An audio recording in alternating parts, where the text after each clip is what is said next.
بسم اللہ الرحمن الرحیم۔ السلام علیکم دوستو۔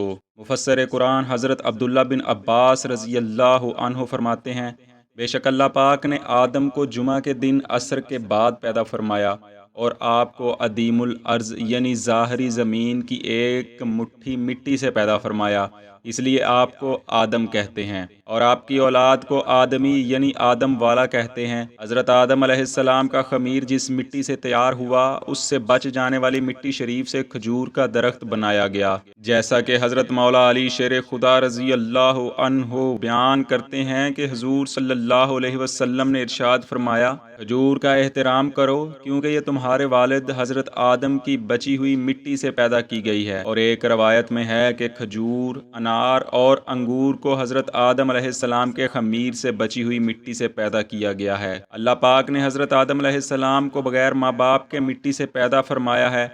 آپ کی پیدائش کا واقعہ کچھ یوں ہے کہ اللہ پاک نے حضرت جبرائیل علیہ السلام کو حکم ارشاد فرمایا کہ زمین سے ایک مٹھی مٹی اٹھا کر لاؤ۔ حضرت جبرائیل نے زمین سے مٹی اٹھانی چاہی تو زمین نے اس کا سبب پوچھا، آپ نے سارا واقعہ بیان کیا۔ اس پر زمین کہنے لگی، میں خدا کی پناہ چاہتی ہوں اس بات سے کہ مجھ سے کچھ کم کیا جائے یا میری کوئی چیز خراب کی جائے۔ حضرت جبرائیل علیہ السلام مٹی لیے بغیر واپس لوٹ آئے اور عرض کی، اے میرے رب، زمین نے تیری پناہ مانگی تو میں تیرے نام پاک اور تیری عزت کا ادب کرتے ہوئے واپس آ گیا اور اسے پناہ دے دی۔ پھر اللہ پاک نے حضرت میکائیل علیہ السلام کو بھیجا تو انہوں نے بھی اسے پناہ دے دی اور بارگاہ الہی میں وہی عرض جو حضرت جبرائیل علیہ السلام نے کی تھی۔ پھر اللہ پاک نے حضرت اسرافیل علیہ السلام کو بھیجا تو وہ بھی اسی طرح واپس آ گئے۔ پھر حضرت اسرائیل علیہ السلام کو بھیجا گیا۔ جب زمین نے ان سے پناہ مانگی تو انہوں نے فرمایا، میں اس بات سے اللہ پاک کی پناہ مانگتا ہوں کہ اس کے حکم پر عمل کیے بغیر واپس چلا جاؤں۔ چنانچہ انہوں نے زمین سے مٹی لے لی اور اللہ پاک نے روح قبض کرنے کا کام بھی انہی کے ذمہ لگایا کہ تم نے ہی اس مٹی کو زمین سے الگ کیا ہے، تم ہی اس کو ملانا، اور ان کا نام ملک الموت یعنی موت کا فرشتہ رکھا گیا۔ اللہ پاک نے جب حضرت آدم علیہ السلام سے حضرت حوا کو پیدا فرمایا تو حضرت آدم علیہ السلام نے ان کی طرف دست محبت بڑھانے کا ارادہ کیا تو فرشتوں نے عرض کی، اے آدم ٹھہر جائیں، پہلے ان کا مہر ادا کرے۔ آپ علیہ السلام نے فرمایا، ان کا مہر کیا ہے؟ فرشتوں نے عرض کی، ان کا مہر یہ ہے کہ آپ ہمارے سردار محمد صلی اللہ علیہ وسلم پر 3 یا 10 مرتبہ درود پاک پڑھیں۔ چنانچہ آپ علیہ السلام نے درود پڑھا اور فرشتوں کی گواہی سے آپ علیہ السلام کا حضرت حوا سے نکاح ہو گیا۔ اس سے معلوم ہوا کہ نبی کریم صلی اللہ علیہ وسلم ہر موجود چیز کے لیے وسیلہ ہیں، یہاں تک کہ آپ اپنے والد حضرت آدم علیہ السلام کا بھی وسیلہ ہیں۔ حضرت آدم علیہ السلام نے 960 برس کی زندگی پائی، جبکہ حضرت آدم علیہ السلام کی عمر مبارک 1000 سال کی تھی، کیونکہ جب آدم علیہ السلام جنت میں تھے تو اللہ نے حضرت آدم علیہ السلام کو ان کی تمام اولاد جن کو نبوت ملنی تھی، ان کی شخصیت اور ان کی عمر آدم علیہ السلام پر واضح کر دی۔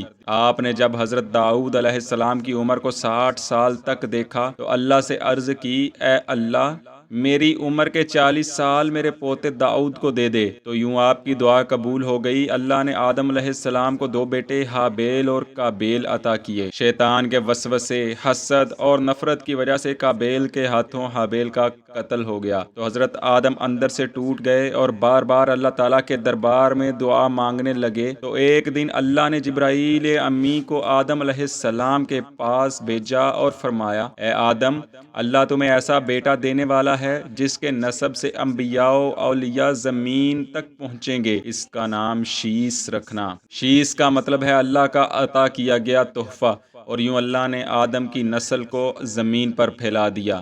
جب آدم علیہ السلام کا آخری وقت آیا تو آپ نے اپنے بیٹوں سے کہا کہ میرا جنت کے پھل کھانے کا دل کر رہا ہے۔ آپ علیہ السلام کے بیٹے زمین پر جنت کے پھل ڈھونڈتے رہے کہ اچانک سے ان کو فرشتے ملے اور کہنے لگے، اے بنی آدم، کہاں جا رہے ہو؟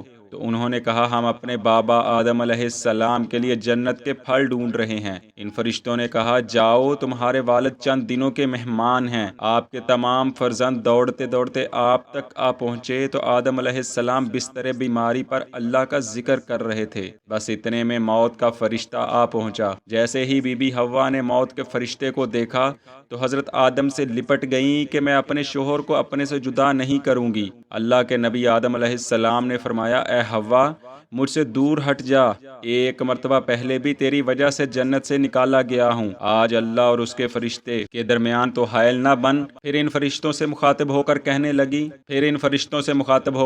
لگے اے فرشتہ موت، کیا بھول تو نہیں گئے؟ میں نے اللہ سے سنا تھا کہ میری عمر 1000 سال کی ہے اور ابھی تو مجھے 960 سال ہوئے ہیں۔ تو ملک الموت نے کہا اے اللہ کے نبی آدم، آپ نے خود ہی فرمایا تھا کہ آپ کی عمر کے 40 سال آپ کے پوتے داؤد علیہ السلام کو دے دیے جائیں۔ بس آدم علیہ السلام کی روح قبض کی گئی، آپ کو غسل فرشتوں نے دیا اور جنت کی خوشبو آپ کے جسم مبارک کو لگائی گئی۔ پھر آپ کی نماز جنازہ فرشتوں نے حضرت جبرائیل علیہ السلام کے پیچھے ادا کی اور زمین کھود کر آپ کی تدفین کی، اور تمام انسانوں کے نزدیک اللہ کا یہ حکم نافذ کیا کہ جب بھی کسی کا انتقال ہو اس کے جسم کو ایسے ہی تدفین کرنا۔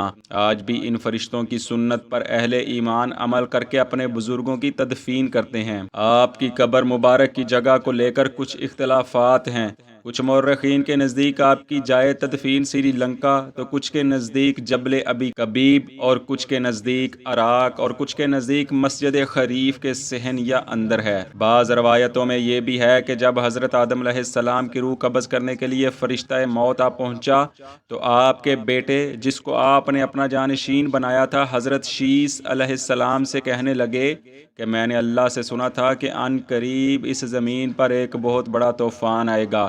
اگر تم اس وقت تک موجود رہو تو میرے جسم کو اس کشتی نوح میں سوار کرنا جو نجات کا وسیلہ ہے، اور اگر تم اس وقت تک نہ پہنچو تو اپنی اولاد کو وصیت کرنا کہ میرے جسم کو کشتی نوح میں سوار کرے۔ تاریخ میں لکھا ہے کہ جب طوفان نوح آیا تو حضرت نوح علیہ السلام نے اپنی کشتی میں حضرت آدم اور بی بی حوا کے جسم مبارک کو سوار کیا اور بیت المقدس یا عراق میں اس جگہ تدفین کیا جہاں انہوں نے اپنی قبر بنائی۔